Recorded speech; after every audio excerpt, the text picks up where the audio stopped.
ಅಪೊಸ್ತಲರ ಕೃತ್ಯಗಳು 1ನೇ ಅಧ್ಯಾಯ. ಯೇಸು ಪರಲೋಕಕ್ಕೆ ಏರಿ ಹೋದದ್ದು. ಥೆಯೋಫಿಲನೇ, ನಾನು ಮೊದಲು ಬರೆದ ಚರಿತ್ರೆಯಲ್ಲಿ ಯೇಸು ಮಾಡುವುದಕ್ಕೂ ಉಪದೇಶಿಸುವುದಕ್ಕೂ ಪ್ರಾರಂಭಿಸಿದ್ದೆಲ್ಲವನ್ನು ಹೇಳಿ, ತಾನು ಆರಿಸಿಕೊಂಡಿದ್ದ ಅಪೊಸ್ತಲರಿಗೆ ಪವಿತ್ರಾತ್ಮನ ಮೂಲಕ ಆಜ್ಞೆ ಕೊಟ್ಟು ಮೇಲಣ ಲೋಕವನ್ನೇರಿದ ದಿನದವರೆಗೆ ವಿವರಿಸಿದ್ದೇನಷ್ಟೇ.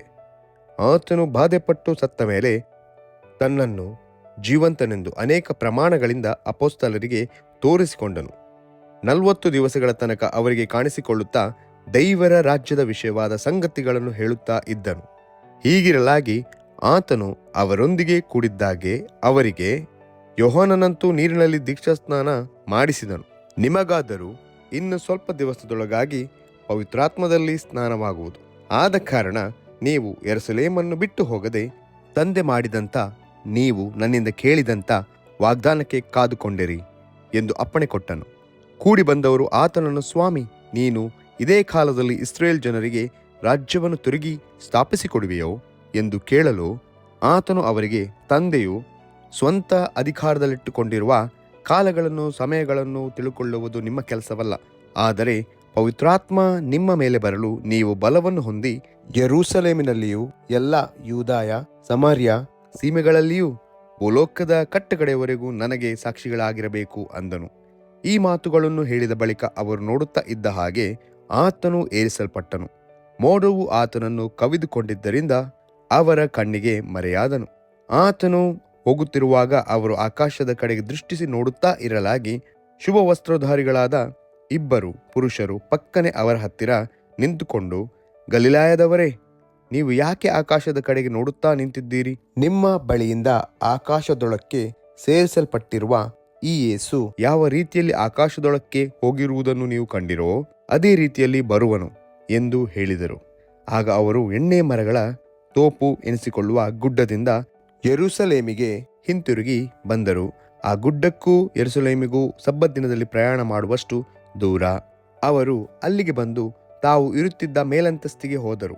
ಯಾರೆಂದರೆ ಪೇತ್ರ, ಯೋಹಾನ, ಯಾಕೋಬ, ಆಂದ್ರೆಯ, ಫಿಲಿಪ್ಪ, ತೋಮ, ಬಾರ್ತಲೋಮಾಯ, ಮತ್ತಾಯ, ಅಲ್ಫಾಯನ, ಯಾಕೋಬ, ಮತಾಭಿಮಾನಿ ಅನಿಸಿಕೊಂಡ ಸೀಮೋನ, ಯಾಕೋಬನ ಯೂದ ಇವರೇ.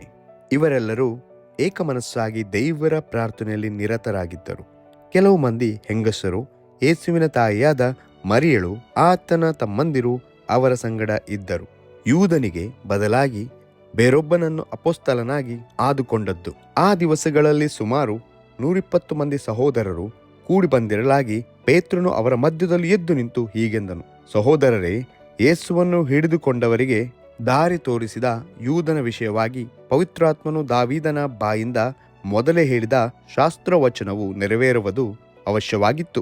ಯೂದನು ನಮ್ಮ ಲೆಕ್ಕದಲ್ಲಿ ಸೇರಿ ಈ ಸೇವೆಯಲ್ಲಿ ಪಾಲು ಹೊಂದಿದವನಾಗಿದ್ದನು. ಈ ಮನುಷ್ಯನು ತನ್ನ ದ್ರೋಹದಿಂದ ಸಂಪಾದಿಸಿದ ಹಣಕ್ಕೆ ಒಂದು ಹೊಲವನ್ನು ಕೊಂಡುಕೊಂಡನು ಮತ್ತು ತಲೆ ಕೆಳಗಾಗಿ ಬಿದ್ದು ಅವನ ಹೊಟ್ಟೆ ಒಡೆದು ಕರುಳೆಲ್ಲ ಹೊರಗೆ ಸುರಿದವು. ಇದು ಯೆರೂಸಲೇಮ್ ಪಟ್ಟಣದ ನಿವಾಸಿಗಳಿಗೆಲ್ಲ ತಿಳಿದು ಬಂದದರಿಂದ ಆ ಹೊಲಕ್ಕೆ ಅವರ ಮಾತಿನಲ್ಲಿ ಅಕೆಲ್ದೆಮ, ಅಂದರೆ ಜೀವಹತ್ಯದ ಹೊಲ ಎಂಬ ಹೆಸರು ಬಂತು. ಅವನ ವಿಷಯವಾಗಿ ಅವನ ಮನೆ ಹಾಳು ಬೀಳಲಿ, ಅದು ಜನಶೂನ್ಯವಾಗಲಿ ಎಂತಲೂ ಅವನ ಉದ್ಯೋಗವು ಮತ್ತೊಬ್ಬನಿಗಾಗಲಿ ಎಂತಲೂ ಕೀರ್ತನೆಗಳ ಗ್ರಂಥದಲ್ಲಿ ಬರೆದದೆ. ಆದದರಿಂದ ಕರ್ತನಾದ ಯೇಸು ನಮ್ಮಲ್ಲಿ ಬರುತ್ತಾ ಹೋಗುತ್ತಾ ಇದ್ದ ಕಾಲವೆಲ್ಲ, ಅಂದರೆ ಯೋಹಾನನು ದೀಕ್ಷಾ ಸ್ನಾನ ಮಾಡಿಸಿದ್ದು ಮೊದಲುಗೊಂಡು ಯೇಸು ನಮ್ಮ ಬಳಿಯಿಂದ ಮೇಲಣ ಲೋಕವನ್ನೇರಿದ ದಿನದವರೆಗೂ ನಮ್ಮ ಜೊತೆಯಲ್ಲಿದ್ದವರೊಳಗೆ ಒಬ್ಬನು ನಮ್ಮೊಂದಿಗೆ ಆತನ ಪುನರುತ್ಥಾನದ ವಿಷಯದಲ್ಲಿ ಸಾಕ್ಷಿ ಹೇಳುವವನಾಗಬೇಕು ಅಂದನು. ಈ ಮಾತುಗಳನ್ನು ಕೇಳಿ ಅವರು ಯೂಸ್ತನೆನಿಸಿಕೊಳ್ಳುವ ಬಾರ್ಸಬನೆಂಬ ಯೋಸೇಫನನ್ನು ಮತ್ತಿಯನನ್ನು ನಿಲ್ಲಿಸಿ ಪ್ರಾರ್ಥನೆ ಮಾಡುತ್ತಾ, ಕರ್ತನೆ, ಎಲ್ಲರ ಹೃದಯವನ್ನು ಬಲ್ಲಾತನೆ, ಯೂದನು ಅಪೊಸ್ತಲತನವೆಂಬ ಈ ಸೇವಾ ಸ್ಥಾನದಿಂದ ಭ್ರಷ್ಟನಾಗಿ ತನಗೆ ತಕ್ಕ ಸ್ಥಳಕ್ಕೆ ಹೋಗಿರುವುದರಿಂದ ಆ ಸ್ಥಾನವನ್ನು ಹೊಂದುವುದಕ್ಕೆ ಈ 2ರಲ್ಲಿ ನೀನು ಆರಿಸಿಕೊಂಡವನನ್ನು ತೋರಿಸಿಕೊಡು ಎಂದು ಹೇಳಿದರು. ಆಮೇಲೆ ಅವರಿಗೋಸ್ಕರ ಚೀಟು ಹಾಕಿದರು. ಚೀಟು ಮತ್ತಿಯನಿಗೆ ಬಂದದರಿಂದ ಅವನು 11 ಮಂದಿ ಅಪೊಸ್ತಲರ ಸಂಗಡ ಸೇರಿ ಎಣಿಸಲ್ಪಟ್ಟನು ಎಂಬುದೇ.